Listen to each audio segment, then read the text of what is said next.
সেই বুঝতে পারে সময়ের গুরুত্ব কতটুকু। একজন সিজার করে যে মা, সে বুঝতে পারে একটা সন্তান যদি তাকে 1 মাস আগে পৃথিবীতে আসতে হয়, 1 সপ্তাহ আগে আসতে হয়, ইভেন 1 দিন আগেও যদি তাকে আসতে হয়, ওই বাচ্চাটা ততটা ডেভেলপ করে না। সে বুঝতে পারে যে সমস্ত মায়েদের ঘরে প্রতিবন্ধী বাচ্চা হয়েছে, যে সমস্ত বাচ্চাদের ঘরে নিউরো ডেভেলপমেন্টাল ডিসেবিলিটি হয়েছে, সেরিব্রাল পালসি হয়েছে, অটিস্টিক স্পেকট্রাম ডিসঅর্ডার হয়েছে, ইন্টেলেকচুয়াল ডিসেবিলিটি হয়েছে, ডাউন সিনড্রোম হয়েছে, শুধুমাত্র তারাই বুঝতে পারে ওই সন্তানের ভার বহন করা কতটা কঠিন, ঠিক কিনা? শুধুমাত্র তারাই বুঝতে পারে যার ঘরে প্রতিবন্ধী আছে, ওই সন্তানের ভার বহন করা কতটা কঠিন। ঠিক যেমনটা পৃথিবীতে আপনি মোবাইল ইউজ করছেন না, এই পৃথিবীতে মনে রাখবেন ভাইয়েরা, মোবাইলের ভার বহন করা সহজ, কিন্তু কাল হাসরের দিন তার দায় ভার বহন করা খুবই কঠিন। সময়ের গুরুত্ব শুধুমাত্র তারাই বুঝতে পারে। আমি একবার সিঙ্গাপুর থেকে মালয়েশিয়া যাব, সময় আছে অনেক, মাঝখানে একটা 15 মিনিটের একটা কাজ, এটা না করলে আমার হতো। আমি 15 মিনিটের কাজটা শেষ করে গেছি, 1 ঘন্টা আগে গিয়েছি, সময় আছে আরো 1 ঘন্টা। যাওয়ার পর বলছে, sir you are little bit late, door has been closed, এখন আর যাওয়া যাবে না। এরপরে আমার যাওয়াটা অনেক কষ্ট হয়েছে। আমি বাইরনে গিয়েছি বাসে করে, আমার খুবই কষ্ট হয়েছে। এই জন্য ভাই, সময়ের মূল্যায়ন করতে শিখুন। সময় আপনাকে মূল্যায়ন করবে, সময়টা আপনাকে পৃথিবীতে নামি দামি করে রাখবে। বাবাজিরা, অন্যের সমালোচনা না করে একটু আত্মনির্ভর হন। অন্য এই করেছে, ওই পিসাব এই করেছে, ওই হুজুর এই করেছে। হুজুরদের প্রতি আমি সম্মান রেখেই বলছি যে এই হুজুররা এগুলো করেন, এগুলো মূলত হুজুরদের দল ভারী করার জন্যই আপনাদেরকে দিয়ে এগুলো করা, ঠিক না? শুধুমাত্র আমরা আমাদের দল ভারী করার জন্যই বলি অমুকে খারাপ, অমুকে খারাপ, অমুকে খারাপ। ইভেন এমনও দেখা গিয়েছে একজন ভালো আলেম, জ্ঞানী আলেম, আমলদারি আলেম, সেও অন্য আলেমের কাছে সে খুবই খারাপ। ইভেন তাকে ধরেন সে একদম মানুষের পর্যায়ে পড়ে না। আবার সত্যিকার অর্থে যে কাফের মানুষ, যে মুনাফিক মানুষ, এই লোকটাও অনেক আলেমের কাছে ভালো, যদি তার অনেক টাকা পয়সা থাকে, যদি সে পাওয়ারফুল হয়। Sorry to say, don't take this otherwise. সবাই না, অনেক ভালো ভালো হাক্কানি আলেম ওলামা আছেন, পীর সাহেব আছেন, আমি তাদের কথা বলছি না। কিন্তু কেউ কেউ যারা দুনিয়ার প্রতি লোভী, যেমন আল্লামা আশরাফ আলী থানভী রহমাতুল্লাহ আলাইহি খুব সুন্দর করে বলেছেন, পৃথিবীতে মুরিদরা পীর ধরে আখিরাতের জন্য, মুরিদ যারা আছে তারা পীর ধরে আখিরাতের জন্য, কিন্তু পীর সাহেবরা মুরিদ ধরে দুনিয়ার জন্য। অনেক ভালো পীর সাহেবরা আছেন যারা এই দেশকে আবাদ করেছেন, যারা আমাদেরকে ইসলাম শিখিয়েছেন, বুঝিয়েছেন, আমি তাদের প্রতি সম্মান রাখছি। তাই ভাই, এগুলো করবেন না। অন্যরা কি করলো না করলো এটা নিয়ে সময় নষ্ট করবেন না। একটু নিজেকে সংশোধন করার চেষ্টা করেন, নিজেকে সময় দেন। কারণ আপনার চিন্তা হবে শুধুমাত্র আপনার কর্মকে নিয়ে।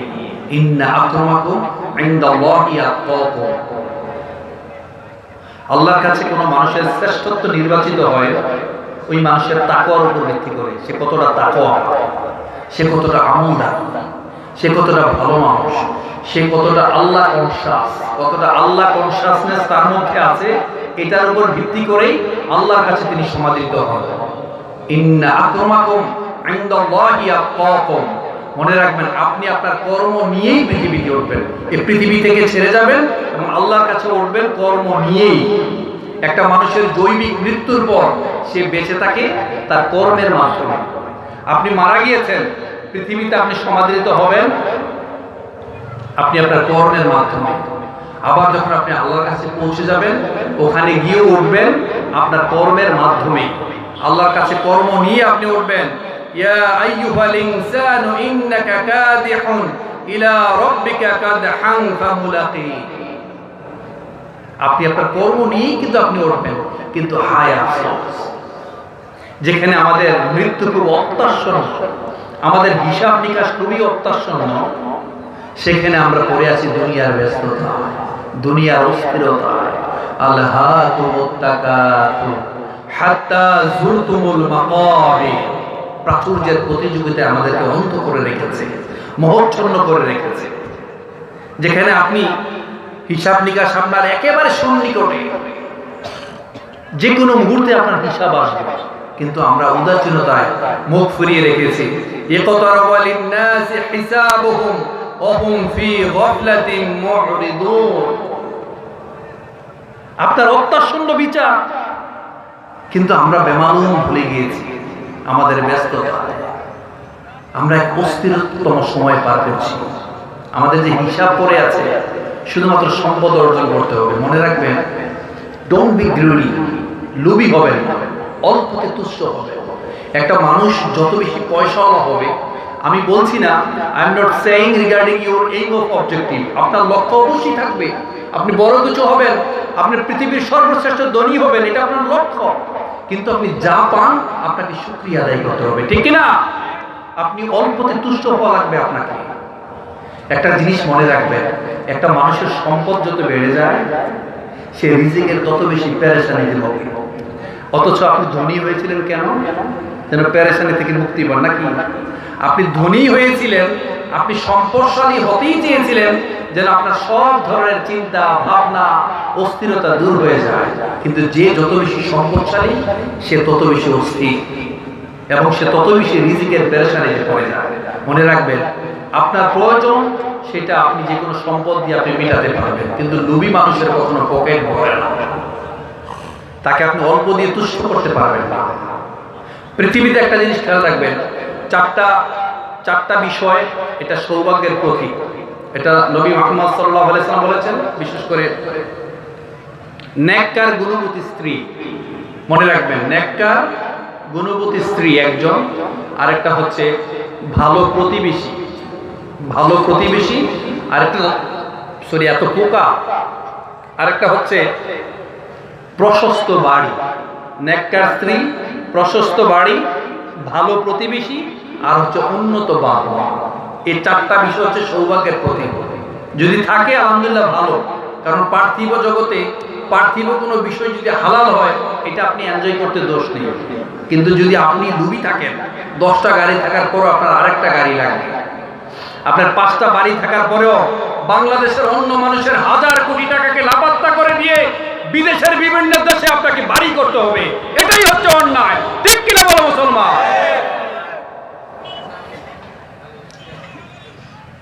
তাই লোভী হবেন না, অল্পতে তুষ্ট হতে শিখবেন। আপনি আপনার যেটা রিজিক, এটা আপনি পাবেন।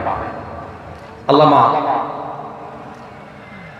পারস্যের শ্রেষ্ঠতম দার্শনিক ইমাম গজালি বা গাজ্জালি আমরা বলি, রহমাতুল্লাহ আলাইহি, খুব সুন্দর করে বলেছেন, যেটা আপনার রিজিক, যেটা আপনার কাছে আসার কথা, এটা যদি 2 পাহাড়ের মাঝখানে লেগে থাকে, এটা লক্ষ্য করবেন, try to take the picture. 2 পাহাড়ের মাঝখানে যদি আপনার রিজিক ঝুলে থাকে, এটা আপনার জীবনে আসবে। সুবহানাল্লাহ বলবেন না? আমি তো শুনিনি আপনাদের সুবহানাল্লাহ। এত বিশাল বড় মাঠ আমার কানে আসে না। সবাই জোরে সোরে বলেন সুবহানাল্লাহ, লিল্লাহি তাকবীর, তাকবীর, নারে তাকবীর। যদি এটা আপনার রিজিক হয়, 2 পাহাড়ের মাঝখানে যদি থাকে, এটা আপনার জীবনে আসবে, কেউ নিতে পারবে না। নাম কেন, এটা আপনার জীবন থেকে কেউ ছিনে নিতে পারবে না। and none can snatch। আবার আপনি যেটাকে রিজিক মনে করছেন, আপনি হাতে নিয়েছেন, ঠোঁটে নিয়েছেন, এই ঠোঁট থেকে পড়ে যাবে, আপনার পেটের ভেতরে ঢুকবে না, এটাই হচ্ছে রিজিক। আমরা আসলে বুঝতে পারি না। নূহ আলাইহিস সালাম, হযরত নূহ আলাইহিস সালাম, তিনারা অনেক হায়াত পেতেন, 1000 বছর, 13,000 বছর এরকম হায়াত পেতেন। তিনি একবার এক জায়গায় বসে আছেন, এক ভদ্র মহিলা তার কাছে আসছে। মনোযোগ আছে আপনাদের? মনোযোগ আছে? তিনি আসছেন ওখানে তার এক সন্তানকে নিয়ে, দুধের শিশুকে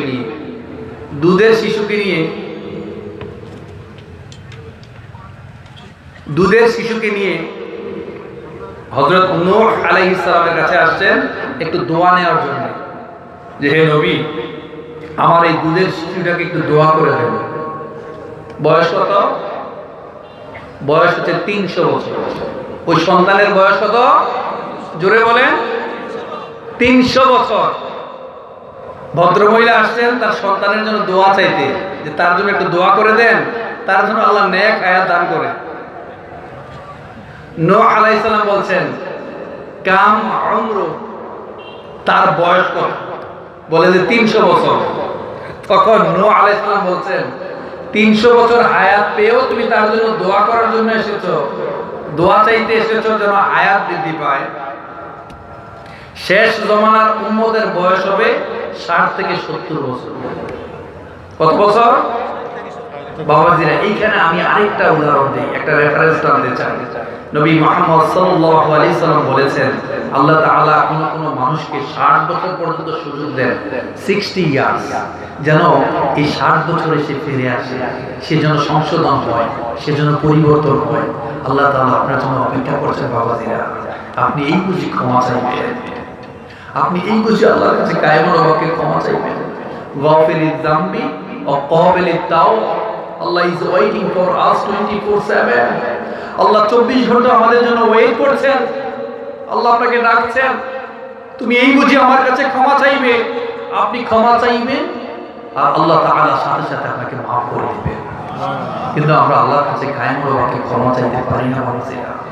আল্লাহকে ডাকতে পারি না, আল্লাহকে চাইতে পারি না, আল্লাহর কাছে মন খুলে বলতে পারি না যে হে আল্লাহ, আমি পাপী, আমি দোষী, আমি গুনাহগার, আমাকে ক্ষমা করেন। পৃথিবী না জানো আমি তো জানি, আমি কি পাপ করেছি আমার পাপের করলে বিচার, বাঁচার আমার নাই উপায়। দয়াময় প্রভু মাফ করো আমায়,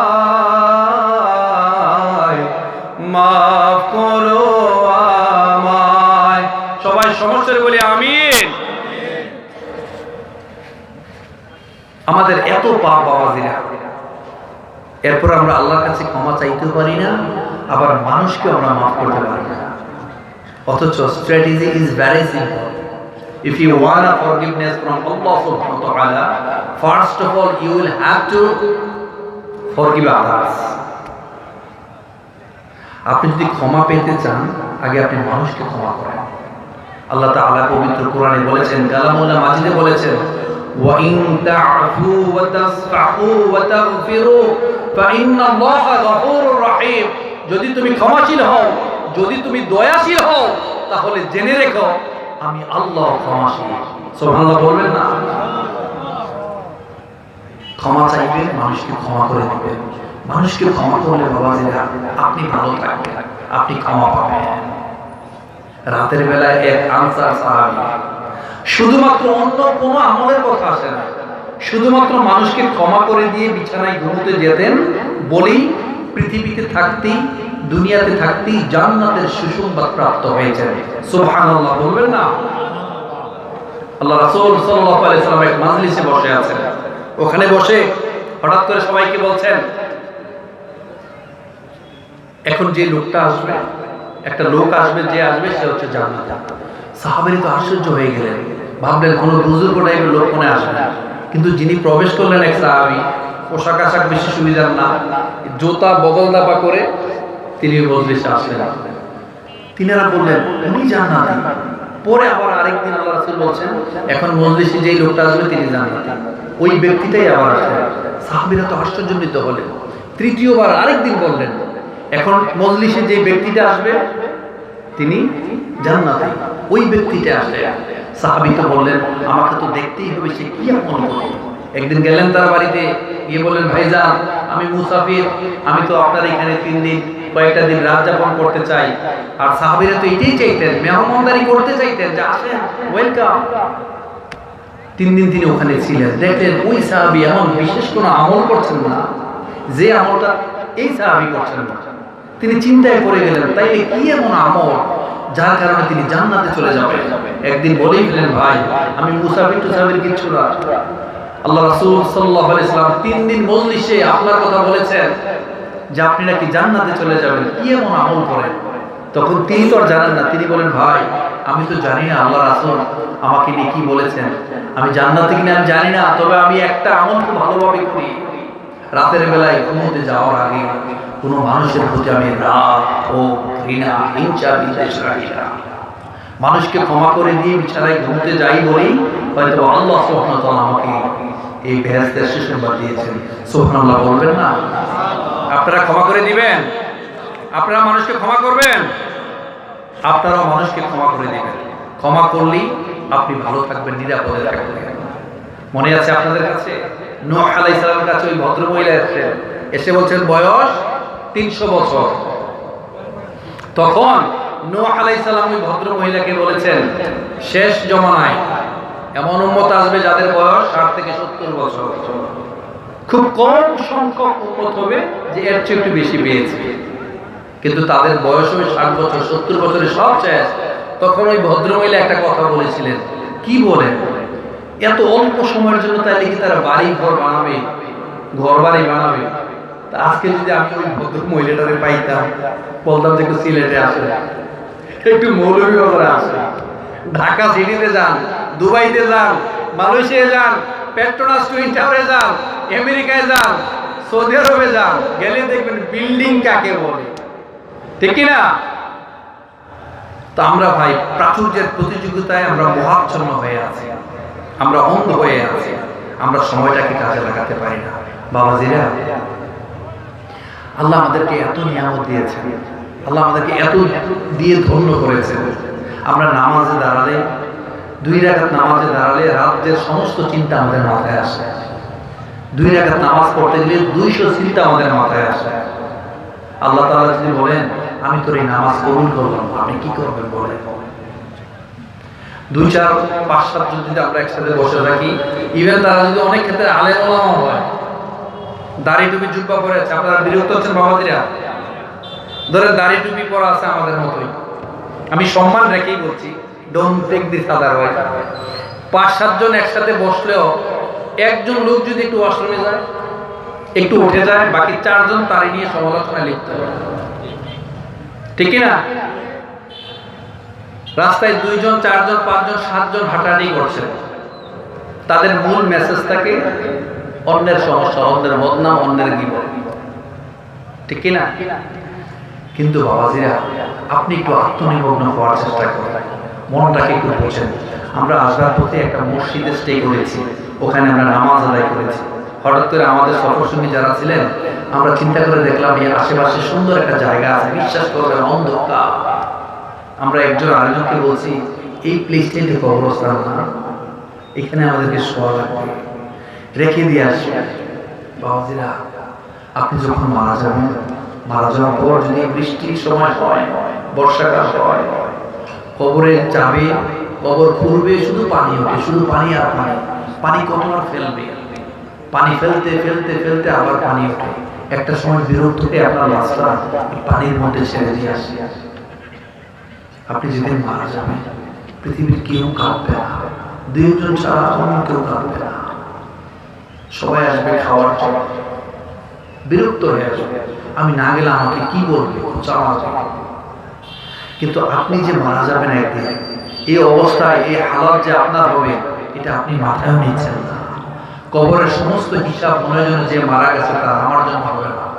যে ইমাম সাহেব বক্তব্য দিচ্ছেন ঈদগাহে দাঁড়িয়ে ওই লাশের পাশে, তারও অনেক সময় অনুভূতি আসতে পারে, আমি তো আর ওখানে যাবো না, এটা তার হিসাব। কিন্তু আপনি যে একদিন যাবেন, আপনার যে হিসাব হবে, আইনামা তাকুনু ইউদরিকুমুল মাউতু ওয়ালাউ কুনতুম ফি বুরুজিন মুশাইয়্যাদা। আপনি মারা যাবেন। তো ভাই, আমি আজকে এই প্রসঙ্গে কথা বলছি না, আমার শুধু মেসেজটা হচ্ছে এইটা, আপনি একটু আত্মনির্ভর হন। আপনার যদি মনে হয় আপনি ভালো মানুষ, আপনি আমলদারি মানুষ, আপনি জান্নাতি মানুষ, তাইলে আলহামদুলিল্লাহ। আর যদি মনে হয় যে না, আমারও তো দোষটি থাকতে পারে, আমারও ভুল ভ্রান্তি থাকতে পারে, আমি একটু সংশোধন হই না, বাবাজির একটা গোপন কথা বলে যায় আপনাদেরকে। একটা মানুষকে যদি আল্লাহ ভালোবেসে থাকেন, যদি আল্লাহ তাকে পরিত্রাণ দিতে চান, যদি তাকে মাফ করতে চান, যদি তাকে জান্নাতে নিতে চান, তাহলে মরার আগে হলেও আপনাকে দিয়ে ভালো কাজ করাবে, আপনাকে দিয়ে ভালো কাজ করাবে। এখনো সময় আছে, আল্লাহর কাছে কায়েমুল হককে চান, আল্লাহর কাছে প্রার্থনা করেন, আল্লাহর কাছে চান, আল্লাহ আপনাকে দিবে। আর সুখী সমৃদ্ধ হওয়ার জন্য সবসময় আশেপাশে ভালো মানুষগুলোকে রাখবেন, মানে try to maintain the good circle. যাদেরকে দেখলে আল্লাহর কথা স্মরণ হয়, আল্লাহকে ডাকতে স্মরণ হয়। আলা বিযিকরিল্লাহি তাতমাইন্নুল কুলুব। যারা আল্লাহ স্মরণে সবসময় মগ্ন থাকে, তাদের অন্তরে তো সবসময় প্রশান্তিতে থাকে, তাদের অন্তরটা সবসময় প্রশান্তিতে থাকে। আল্লাহকে ডাকবে, আল্লাহকে স্মরণ করবে, কোরআন হাদিসের সাথে সম্পর্ক স্থাপন করবে। আমাকে আপনারা বলেন, বাংলাদেশের যে শিক্ষা প্রতিষ্ঠান, বাংলাদেশের যে কনভেনশনাল শিক্ষা প্রতিষ্ঠান, মাদ্রাসা নয়, এই কনভেনশনাল শিক্ষা প্রতিষ্ঠানে কোরআন শেখানো হয়? একটু জোরে বলেন, কোরআন শেখানো হয়, হাদিস শেখানো হয়, নীতি নৈতিকতা শেখানো হয়, জান্নাত জাহান্নাম শেখানো হয়? একটু জোরে বলেন, জান্নাত জাহান্নাম শেখানো হয়, বাবা মাকে সম্মান করতে হবে শেখানো হয়, দেশ আপনার স্বাধীনতা সার্বভৌমত্বকে রক্ষা করতে হবে শেখানো হয়। মনে রাখবেন, যে শিক্ষা প্রতিষ্ঠানে কোরআন হাদিসের চর্চা হয় না, নীতি নৈতিকতা শেখানো হয় না, জ্ঞানের আলো ছড়ানো হয় না, নীতি নৈতিকতা শেখানো হয় না, জান্নাত জাহান্নাম শেখানো হয় না, উপরন্তু যেই শিক্ষা প্রতিষ্ঠানে মেধাবী স্টুডেন্টদেরকে, মেধাবী সন্তানদেরকে, যারা কোরআন হাদিসের কথা বলে, নীতি নৈতিকতার কথা বলে, ওই সমস্ত মেধাবী প্রতিষ্ঠানগুলোতে মেধাবী সন্তানদেরকে হত্যা করা হয়, ওই প্রতিষ্ঠানে আর যাই হোক কখনো ভালো ছেলের জন্ম হতে পারে না। ঠিক কিনা বলে?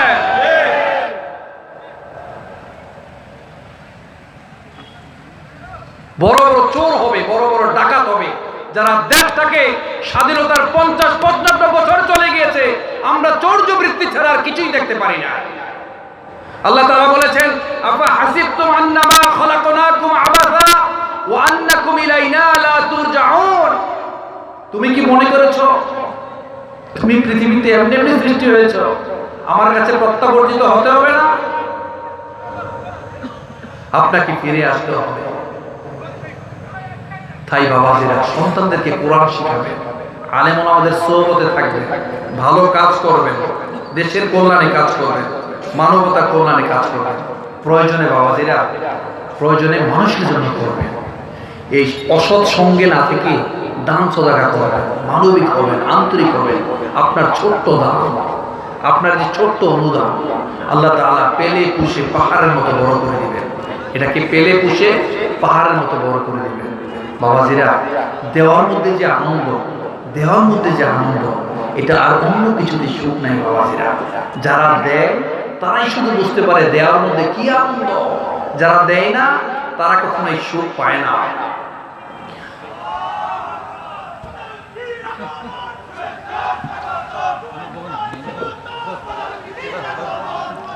আপনাদের মনোযোগ আছে?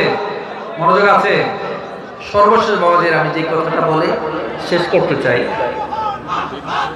তিনটা বিষয়